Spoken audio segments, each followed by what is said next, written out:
egos get in the way of the main goal, which is trying to win games. And he said that you are the tone setter in that regard. How do you keep your ego? I mean, given all the accolades you've had, how do you keep your ego from getting away from you? I remember where I started and just the whole journey. You remind yourself of that every day. The fact that from high school to your first All-Star game, like it's a journey and everything that had to go right in your life and on the court for that to happen. And never let myself get too big-headed in that front, and it's how I live my life. So everything about it in terms of the appreciation and gratitude for everything that happens, all of the experiences that you have, everything that you go through, you keep building on that. And usually good things happen because you appreciate everything no matter what happens. Right here in the front. Hey, Steph, in your mind, what separates this run to the finals from the others? Just the context of the last 4 years, from Game 6 of the 19 finals to now, everything that we've went through as a team, certain guys individually, with injuries, with obviously the pandemic that's happened over the last 2.5 years, like everything that we've all went through, with this as the ultimate goal of getting back on this stage, the chance to play for another championship. Like, you got Clay coming off of unreal rehab journey.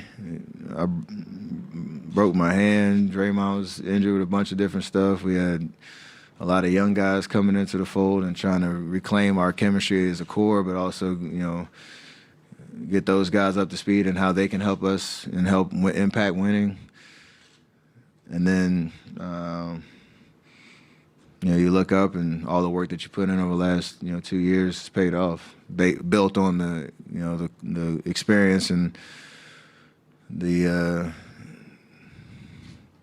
just the veteran presence that we have. So all that stuff is just built into the context of what's happened since, Game 6 of the 19 finals, and we're back here, so it's pretty special. Steve, back right. Early in the year, Draymond shared his concerns that this two-track approach of the veterans coming back and the young guys being brought along might not be the best shot of getting to this point again. Did you share that outlook, or were you on board throughout with the patience and perspective that, the development part was asking? I think there's always questions and concerns in terms of when you have change and when you're presented with different routes to go. And I shared similar sentiments with Draymond on, like, options of what could happen last offseason and what we should or shouldn't do. Was missed in his comments is the confidence in what our core is about and who we are and what we can do on the court when we're all together and healthy. And it's pretty impressive that, it all has come together the way it has over the course of this season. I think there was even probably a surprise that we started out this season the way we did. I think we were 18-2 at one point, and I don't think we even understood that it would kind of click that quickly. So you ride that momentum, and that obviously carries you through some crazy ups and downs throughout the season with injuries and the revolving door, the rotation and all that. But it also speaks to, I know that's the taboo word, the culture of our organization. Like, it speaks to who we are and what it takes to win at the highest level. And however, the young guys can learn that, and however they have learned that, it's been amazing to watch.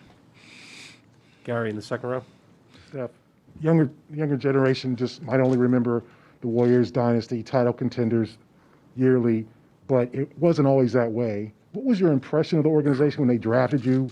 What did you think? What did you know about Golden State when you got here? What was going through your mind draft night when they took you?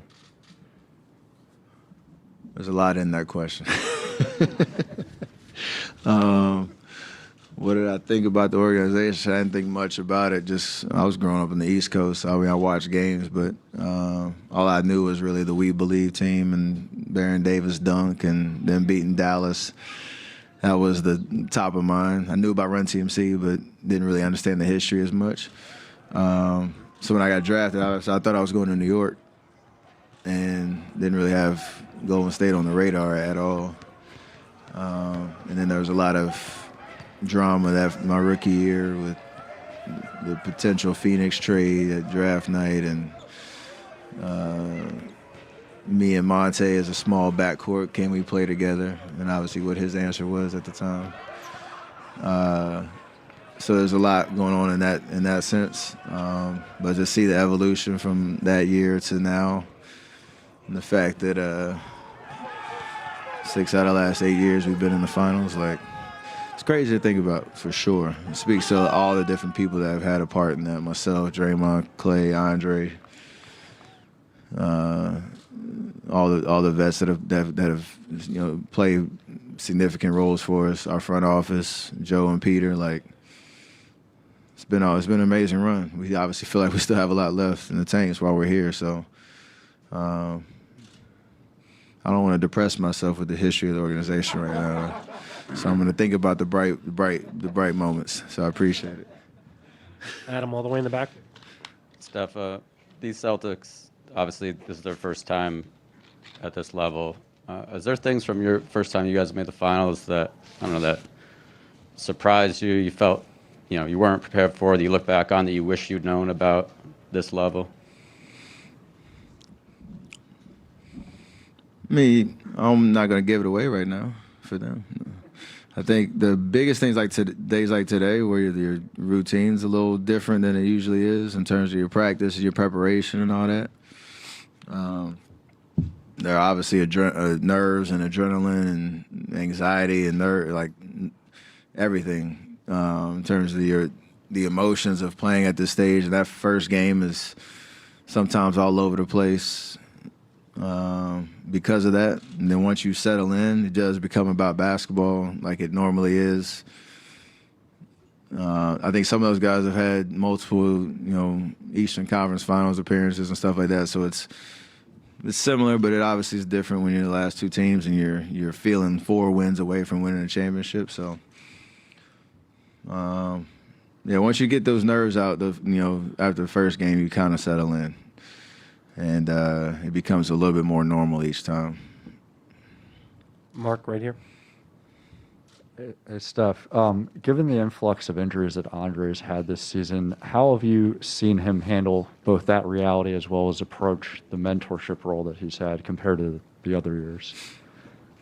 He's the same Andre. I think it's just in a different capacity in terms of where he knows he can help us since, he's had a tough go with the injury. So if he's not available on the court, he's been amazing.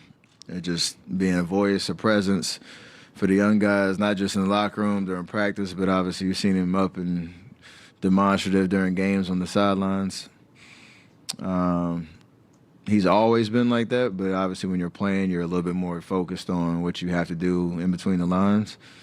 But he's also such a great guy and a great leader that he's aware of if he's not out there, he can still have an impact. And it requires maybe a different level of energy and attentiveness because you're not just worried about yourself and what you're doing out on the court. You're worried about everything else.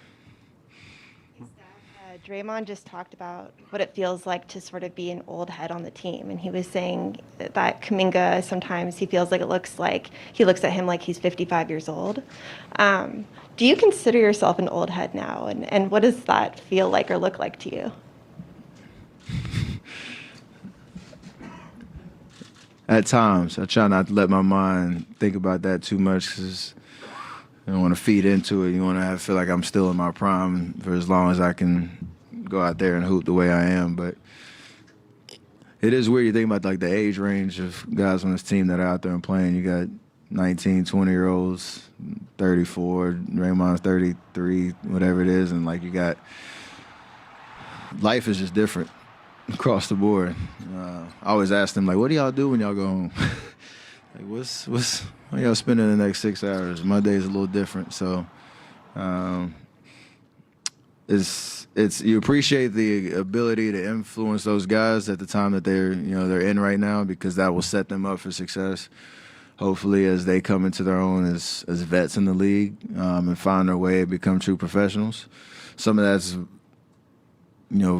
straight one-to-one verbal, good conversation. Some of that's just showing it by example of how you show up to work every day. So it is pretty cool to be the old head and be able to pass that wisdom off to the young guys.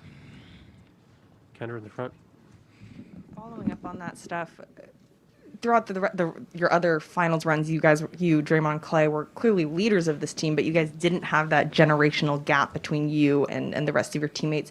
Does the leadership responsibility feel different this season, knowing that a lot of the guys underneath you are like 22, 19, haven't been on this stage before? Not so much that, just more so because they're going to have an opportunity to play right away, and them playing, we rely so much on what they do out there on the court when they get their opportunity to help impact winning, because there is opportunity available. So it's not so much anything other than just preparing them to be ready for their moment. You see a guy like Moses, who's come in, he's had a great approach to everything from day one. You can still encourage him, point things out, answer his questions, stay on top of him. But it's amazing to see the result in just one short year of him coming into a playoff series in the middle of the Western Conference Finals and making an impact. So that's the stuff you'll probably look back on and be really proud of, because there's a lot of instability around this league, and not everybody has the infrastructure and the presence to bring guys along like that. Last one here on the right. Q told me yesterday that he got the sense from you last summer that you believed you could be here then. What was it that you saw or believed that made you feel like that the team you had could be here? Just the confidence in who we are, knowing Clay was coming back, but I got a lot of juice from that last 20 games last year. We had a crazy up and down year, just trying to stay afloat, and then got to a point where we found our rotation. We finished 15-5, had those 2 tough losses in the play-in tournament, and you could feel like we were close to being in that conversation where you're a serious contender to come out of the West, whatever that means. Time would tell. But I got a lot of juice from that finish. Obviously, I was playing well, figuring it out. Building our chemistry and understanding, reforming the identity of who we are and how we play. And then coming into this year, I still was surprised by our start, like I said, but that was the gas in the tank for the whole summer and for the start of this year, knowing that we're going to be a problem this year. And